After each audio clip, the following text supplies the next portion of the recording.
Salve, rapaziada, aqui é o Ryan Santos, direto da casa do Eric Marçal em Barcelona. Estou morando de favor na casa de um amigo de infância, um amigo famoso, verificado, ultra bem conectado no mundo da Fórmula 1. Bom, hoje eu quero falar sobre o porquê eu vejo tanto futuro na Kings League como um produto alternativo ao futebol tradicional e um produto que tem muito mais espaço para dar lucro no mercado desregulado, não político, num lugar onde apenas as forças mercadológicas, econômicas, de oferta e demanda imperam. Ok?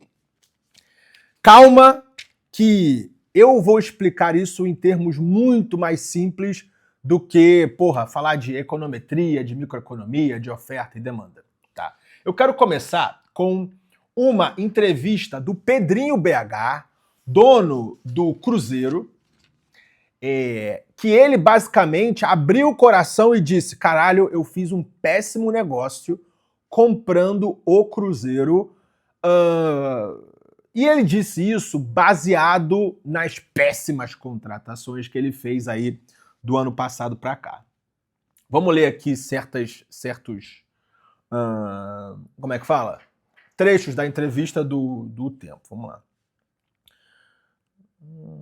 O dono da SAF do Cruzeiro, Pedro Lourenço, conhecido como Pedrinho, fez declarações contundentes sobre os bastidores financeiros do futebol brasileiro. Em entrevista recente ao jornal O Tempo, o empresário criticou duramente os altos salários dos jogadores e, sobretudo, a atuação dos empresários que atuam como intermediários no esporte. A verdade é que o futebol, como negócio, é péssimo. Eu já falei aqui algumas vezes. Okay? Eu não conheço um business tão ruim numericamente, em termos de margem de lucro, em termos de balanço mesmo, DRE, do que o futebol. Não sei se em 5 anos será um bom negócio, mas hoje é um péssimo negócio. Então, ele está ali dizendo, cara, eu fiz merda.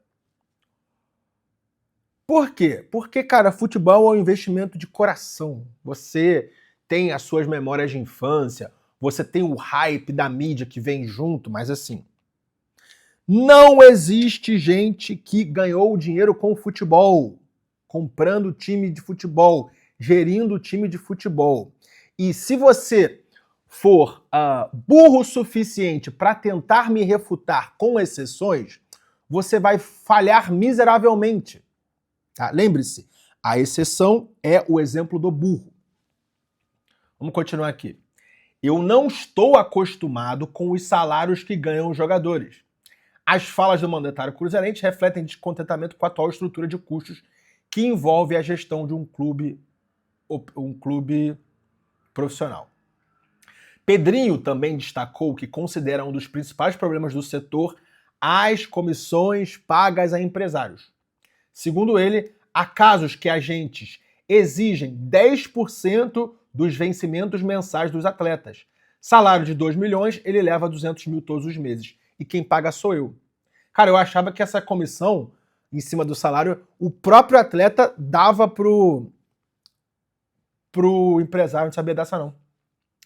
Além das comissões fixas, ele citou outras dificuldades que agravam a questão orçamentária, como a variação cambial. Tem comissão, diferença de câmbio, é um tempo de muito aprendizado para pegar a rédea das despesas.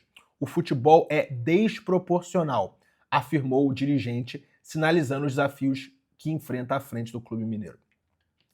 As falas do dono da SAF do Cruzeiro geraram repercussão entre atletas e analistas esportivos. Ok. Bom, vamos lá. Sim, Pedrinho BH contratou Alexandre Matos, que era um cara que, falhou em seu trabalho de diretor de futebol nos últimos, 4, 5 times que passou. Os vascaínos odeiam ele até hoje. entendeu? E realmente o Alexandre Matos contratou bem mal. Tipo, além de ter contratado uns jogadores velhos que não terão valor de mercado no fim de seu contrato, tipo, porra, Dudu chegando com 32, 33 anos, Gabigol chegando em baixa, bichado do Flamengo, Eduardo chegando com 36 anos, Bolacier, 36 anos, Cássio com 40, Fagner com quase 40 também. Então, são jogadores que ganham muito, não agregam tanto dentro de campo, porque pela idade eles têm que ser poupados aqui e ali, e eles não terão valor de mercado numa possível, sei lá, não gostei, não mandou bem, consigo vender por lucro, igual um jovem jogador. Eu quero dizer para você que, cara, você vai tentar arrumar o exemplo do Ronaldo Fenômeno como um cara que deu certo, comprando time de futebol. Só que eu digo, o Valladolid só traz dor de cabeça para ele.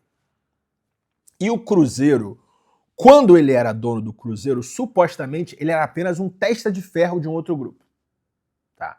Ronaldo, dizem por aí que o Ronaldo era apenas um testa de ferro de um grupo com mais bala que ele, mais poder que ele, que flipou o Cruzeiro. O que é flipar? Você compra um ativo todo fodido, como sei lá, pegar uma casa toda fodida, você vai lá e faz meia dúzia de obra, você vende pelo dobro do preço. Isso é flip an asset. Então, ele colocou ordem na casa ali e tal, e flipou e vendeu para outra pessoa. Mas assim, não existem casos no futebol mundial de alguém que entra no negócio e realmente fica rico, extrai riqueza, tira lucro com futebol. Você vê que os exemplos bem-sucedidos de times de futebol são de oligarcas ligados a países que precisam limpar sua imagem no exterior através do tal sports washing e compram o time ali e fazem aquele time ser muito pica. Ó, Qatar com o PSG deu certo. Só que assim, os sheiks do Qatar não ganharam, não tiraram lucro, não tiraram dividendo do PSG. Continuam botando grana ali. Mesma coisa que Abu Dhabi com o Manchester City. Mesma coisa que Gazprom, São Petersburgo, com o antigo Chelsea. E por aí vai. Então, você vê que só dá certo comprando time de futebol gente que é bem sucedida em algo antes, e esse algo seria algo que não envolvesse mercado, oferta e demanda. E você vê que é sempre ali com contratos governamentais. Se você parar para pensar, o próprio Real Madrid, rapaziada, o próprio Real Madrid, ele é quase que um clube tipo Manchester City, o Chelsea. Se você futucar da onde vem a riqueza de Florentino Pérez, o presidente do Real Madrid já faz 20, 30 anos, e conectar ele com as grandes obras de infraestrutura do governo espanhol nos anos 90 e 2000, você vai entender que o Real Madrid não está muito longe do Chelsea de Abramovich, do PSG do Qatar, do Manchester City de Abu Dhabi e por aí vai. Okay? Então, os donos de time de futebol, eles ganharam dinheiro em outras coisas e coisas relacionadas à política. E é exatamente onde eu quero chegar. Cara, Pedrinho BH, vamos dizer assim, nas escalas de bilionário, o Pedrinho, apesar de ser dono da quinta maior varejista de supermercados do Brasil, ele é um mini bilionário. Tá? Por que eu digo que ele é um mini bilionário? Cara, a bala dele é muito menor do que a bala do Fundo Soberano de Abu Dhabi, do Fundo Soberano do Qatar. Já começamos aí. Okay? Esses fundos soberanos, eles têm dinheiro para queimar. Deu errado? Se fode aí, beleza. Right off. Pedrinho BH, além de não ter tanto dinheiro para queimar, ele vem de um mundo onde ele tem, cara, uma varejista de supermercado ele estoura champanhe quando tem 5% de margem de lucro. O que eu quero dizer com 5% de margem de lucro? Mano, você faturou R$1.000, só R$50 foram pro seu bolso. É isso mesmo. Ó, 50% 500, 5% R$50, é isso mesmo. Então, você gira um dinheiro gigantesco e trabalha no micro, tipo, numa margem muito pequena. De um lado, os caras que conseguem ter lucro em negócios com margem tão apertada, eles são excelentes empresários. Okay? Excelentes empresários, porque assim, cara, é muito difícil. Tipo, se você fizer um errinho, você está no prejuízo. Porque você trabalha em cima da compra, de comprar barato e vender caro, mas você não pode vender muito caro, senão a pessoa vai no outro supermercado e você não consegue comprar muito barato por causa das commodities, do preço de mercado direto fornecedor. Então, é um cara que está acostumado a ganhar só 5% de lucro. E assim, no meu ver, dar certo no futebol é uma função de duas coisas, olha só. Vou dar um exemplo dos Menin do Atlético Mineiro. Cara, os Menin são donos de construtora e são donos de banco. A margem de lucro de um banco é maior. Tá?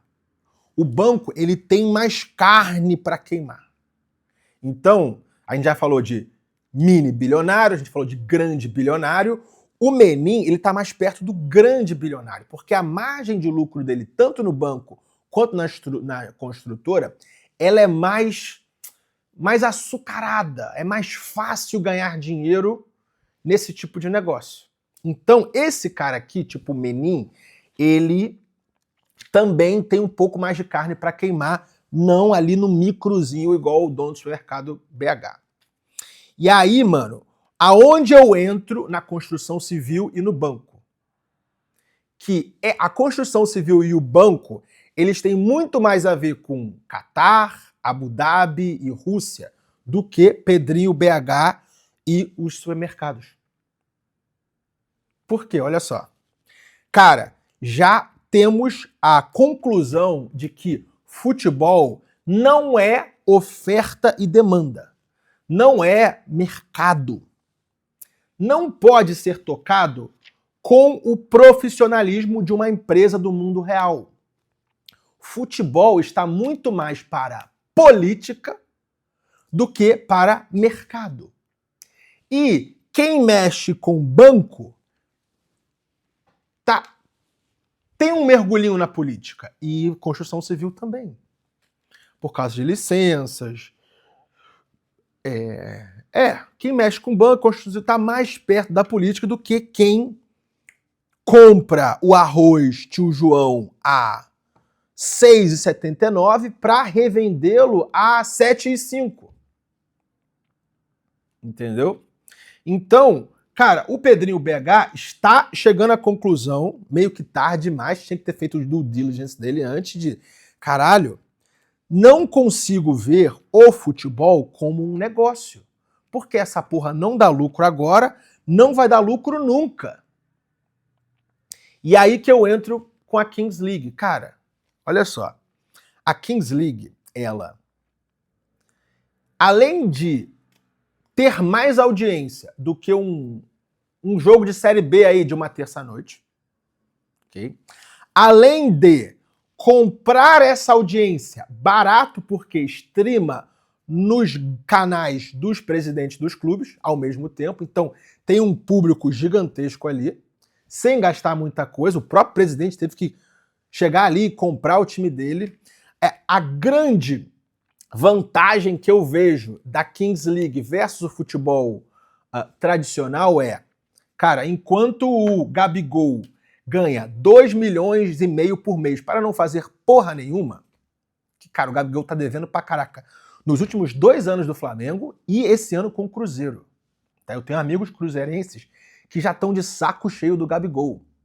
E a gente achava, não, o Gabigol tendo novos ares, vai desabrochar porra nenhuma. Dizem que tá até pior do que tava no Flamengo. Cara, enquanto um Gabigol ganha 2,5 milhões por mês, mais 10% do empresário que o Pedrinho BH tem que pagar, cara, o bom jogador da Kings League ganha R$ 1.500 por mês. Se depois você pesquisa aí quanto é o salário do cara da Kings League. Tudo bem que eles têm alojamento, uma coisa ou outra ali, mas assim, o cara ganha R$ 1.500 por mês. E se ele reclamar, tranquilo, tem um monte de cara aí, jovem, querendo jogar por R$ 1.500 por mês. Por quê? Por causa do sonho de ser jogador profissional, do sonho de jogar na TV, o sonho de estar perto do Neymar, do Gaules e dos outros famosos ali. Entendeu? Então, você pagando R$ 1.500 para os seus funcionários, você abre mais brecha, abre mais carne para ter lucro como dono da parada. Coisa que o Pedrinho BH nunca vai ter no Cruzeiro. Por quê? Para o Cruzeiro ser bom, ele tem que pagar mais para os melhores jogadores e os melhores jogadores vão querer mais salário. E, cara, tem um livro muito interessante chamado Soccernomics, de Simon Cooper, que basicamente, através de estatística, prova, olha só, para você ser campeão, sei lá, pegou 10 anos nas 3 maiores ligas, tá? Dessas 30 entradas de dado, 27 foram do time com maior salário, maior folha salarial. Então, o maior indicador que um time vai ser melhor que o outro é a folha salarial de um, a folha salarial de outro. Sim, vai ter uma exceção, uma zebra aqui e ali, mas futebol é folha salarial. E além de ser folha salarial, futebol é política.